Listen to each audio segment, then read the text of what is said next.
Hi, I'm Wayne Tuttle, and welcome to Chasing Legends.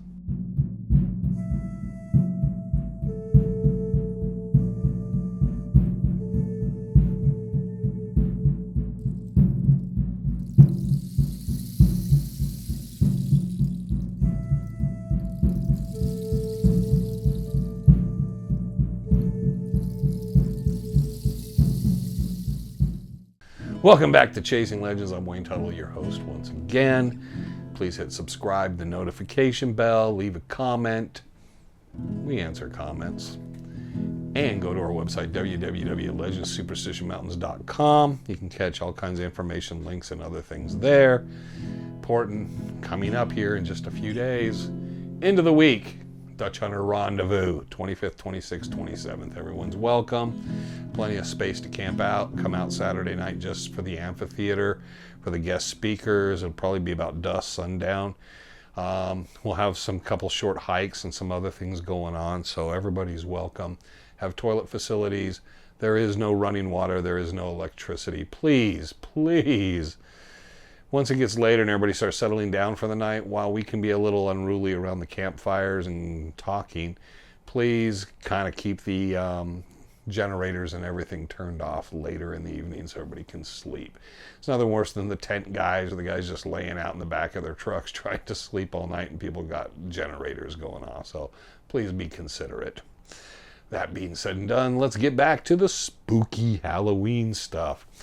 This story has nothing to do with the superstitions, has nothing to do with Arizona, but it's a cool story, and I think everybody's going to enjoy it. This goes back, and I believe it had to happen sometime early in the 1930s, probably. I heard the story from my grandfather, Robert Lee Tuttle, and I heard it from my dad. My dad had told it to me. He would tell it. I got to hear my grandfather tell the story, so I'd always knew this story, and my grandfather could tell one heck of a ghost story. But this one he told very matter-of-factly, and I don't know if it was real or he was just pulling everyone's leg. My dad said he never witnessed it, but I will give a little more explanation later on this. Now, my grandfather was a bit of a hard man. If you know what that is, that's someone you don't mess with, and I will kind of explain that maybe at the end. But they grew up in a town called Burchfield, West Virginia. Grandfather was born in Greene County, Pennsylvania, and his father, John Thomas Tuttle, his grandfather, whose name was, I'm trying to remember here, shit. Anyways, so Robert Lee Tuttle was born in Greene County, Pennsylvania. His father, John Thomas, was born there as well, and his father also. So they all came down and they moved into the Burchfield area. It had been a mining area for coal and gas, natural gas and so forth, but it was pretty much, its day had been done. There were two families generally lived in that community, which was very small, and it was the Tuttles and the Hotts. And the Hotts also pronounced as Hat, but it was, and I had my Uncle Jim Hott who lived there. But my dad said, it was such a small community when he was born, the house he was born into burned down, so they just moved into the house across the street that was vacant. The families owned almost all the property in the area. So there was a lot of family there. There's actually on the road there, Heyman Road, there's a cemetery back up on the hill, and relatives are buried in there. I guess it would be my great-great-grandfather and others are buried up in there.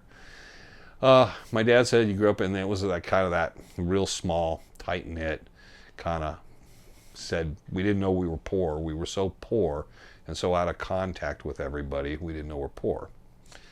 But he said it was a tight-knit community. The story my grandfather would tell about Burchfield is that there was a family having a problem. And the problem was, and these houses were basically rectangular houses, but then they would kind of make dividers in the rooms to divide the rooms. And as my dad grew up, most of the families back then would grow up. There'd be 1, 2, maybe 3 beds in the house. My dad grew up sleeping with my grandparents. Always the youngest slept with the parents most of the time. And then his brothers slept in one bed and his sisters slept in another bed in a different room. And he said there just wasn't a lot of room. Most of our time was spent outside, unless it was really cold, and then we had to stay inside. But he said most of the time everybody spent outside. There wasn't much of the rooms. Well, this family was having a problem because the room where the kids would wake up screaming and crying and carrying on. And what was happening was they'd wake up and all the cover sheets, blankets would be thrown in the corner, and the window would be open and the door would be open, and they'd say someone was trying to pull them out of the bed. And they thought, the kids were thinking someone was coming into the room and trying to kidnap them. And this is back in the hills, and you know, strange things do happen, and they believed in a lot of strange things. So they thought someone was trying to get in the room and grab the children and so forth. So the guy went in and told the kids, you sit down. He nailed the window shut, and he would at night lock the door so no one could get in. None of the kids had turned up missing. Well, I guess what happened was the kids would wake up, still some presence in there, and the window would be open. And he was thinking maybe the kids were messing with it and all that. So he asked everybody what they thought what he could do. So the men in the area said, look, you get the kids out of the room. We're going to nail everything shut, and we're going to nail the door shut, and we're going to kind of leave it be, and we'll come check it in the next day and see if anything happens. So a couple of the men waited outside and all that, and then they fall asleep eventually. Well, in the morning, the doors cracked. It had been unlocked somehow. The window, the nails were missing out of the window frame and laying there.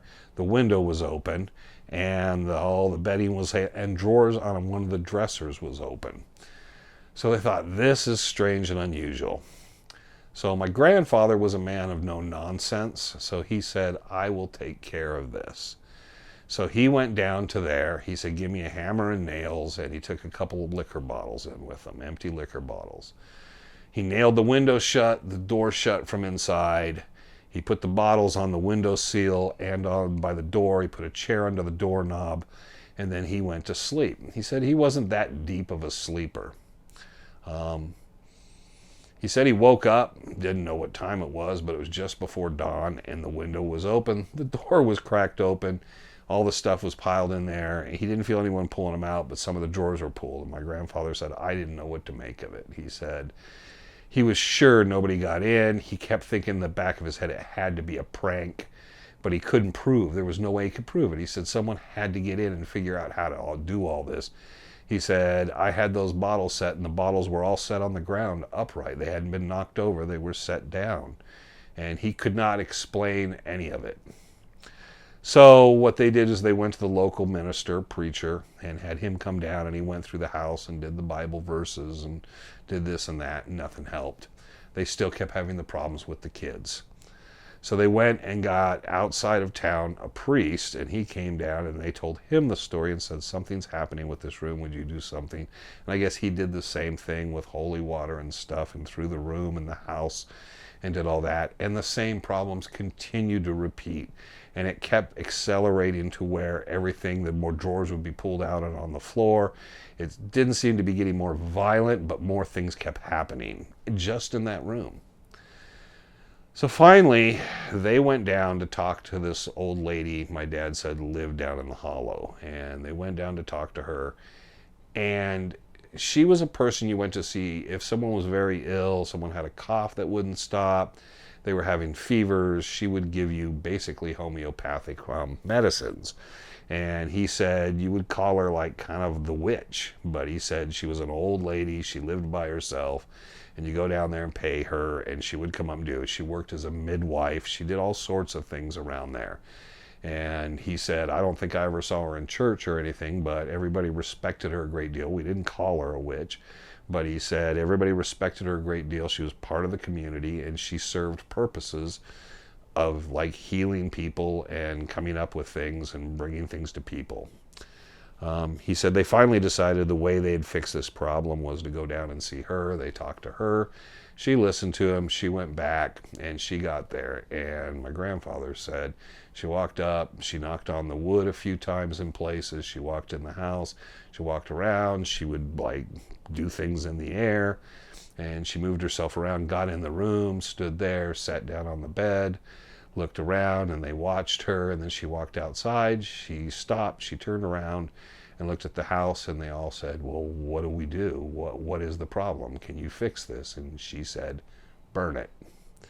And that's what they did. She's told them that you do not take any possessions. I do not want you to enter back into the house. Whatever was wrong with the house, she did not elaborate, but she said, basically, all your possessions, everything you have, start over. Well, they're pretty poor, so there wasn't really that much probably, but it was clothes and some things and all. But she said, do not return, do not go through that entryway and burn the house to the ground. And my grandfather said they burned the house to the ground. And that was the end of that problem. They did not rebuild on it. My dad said years later, they went by and there was a spot where he said you couldn't really tell. Nobody was farming it. It was just a little patch of ground over off the side. But he said your grandfather would tell me that's where that house was. And nobody would touch it. The family moved somewhere else. Never had another problem. Were they pulling my leg? There's always a possibility. My grandfather was also known to be an incredible prankster and a very serious man. Now, I started at the beginning to say he was a hard man, and that he was. When he finally went to work in town, he worked in the steel mills. He carried a pistol with him at all times. I asked my dad, was he really that hard of a man, or was he just very cautious? My dad said he was hard working. He said he would get up every morning. He would leave us to work the farm when we could, and he would go work on another farm. He'd make 25 cents a day and 2 meals at someone else's house, which helped them. They were that poor. He said the man could outwork anybody he'd ever met. He said he just never stopped. He said the reason he looked so old when you knew him as a kid was he literally aged himself out, working himself to death. He'd also served in the army in World War I and had actually been in France with the mustard gas and carried shrapnel, and he'd show it to you on a hot day. You'd see it blister at his forehead, and he'd show you on his chest. He never had the shrapnel removed his whole life. But the story I liked the best that shows what kind of man he was, because sometimes people like that, you get the wrong opinion, is my dad said he went to school one day and he had this thing. There was a hoop, and you have a stick, and you push the hoop. And he said it wasn't something we bought. Someone would have an old wheel rim, like a bicycle, and you take the round wheel or something from a barrel, and he said you get a stick, and you'd push it, and that was a game. And he said we'd push, you'd push it. I took it to school one day, and the headmaster, the teacher there, saw it. Told my dad, you're not to bring things like that. And my dad was like, I wasn't playing with it. I just brought it to school, something to do on the way, because he had to walk all the way to school. Another mention is they were so poor that when the weather was nice, you carried your shoes. You had to wear shoes in school, but they went barefoot to and from school unless it was too cold to save the shoes. So anyways, the headmaster got a switch, gave my dad a big lashing on his backside, his butt, and his thighs and everything. So that night they're going to dinner, and my grandfather's sitting there. And my dad said, I couldn't sit, could be comfortable. And he said, your grandfather asked me, what's wrong with you? And I said, I got a whipping at school. And he said, your grandfather said, what'd you do? And he said, I told him. I said, I brought the hoop and stick, but I didn't play with it. And he said, we lived in a very strict household. He said, your grandfather was a very strict disciplinarian. You never lied to him. So he said, I didn't tell no lie, and he knew I was not lying, that I didn't really do anything wrong, but I got in trouble still. And he said, my grandfather said, let me look at you. And he said, I stood up, and he said, your grandmother had put some ointment on it, but you could see the welts on my back, my buttocks, and my thighs from where the guy had given me the switch. He said, your grandfather never said a thing, got up, put on his coat, went out the door. He didn't think much of it. It was like a Friday, I guess, but a couple days later they get to school, and he said the teacher showed up, and the teacher looked like a dump truck had rolled over his head. I guess my grandfather had went over and beat him almost to death and told him, if you ever lay a hand on any of my children again, I will kill you. This is just a warning. They called the sheriff in, county sheriff, wanted him arrested, but fortunately his brother was the superintendent of schools.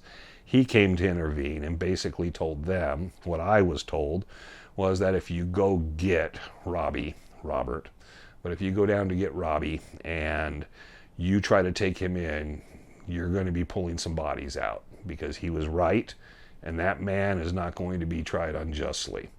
And they decided at that point, I guess, just to let the matter lay. And my dad said that's what kind of man he was.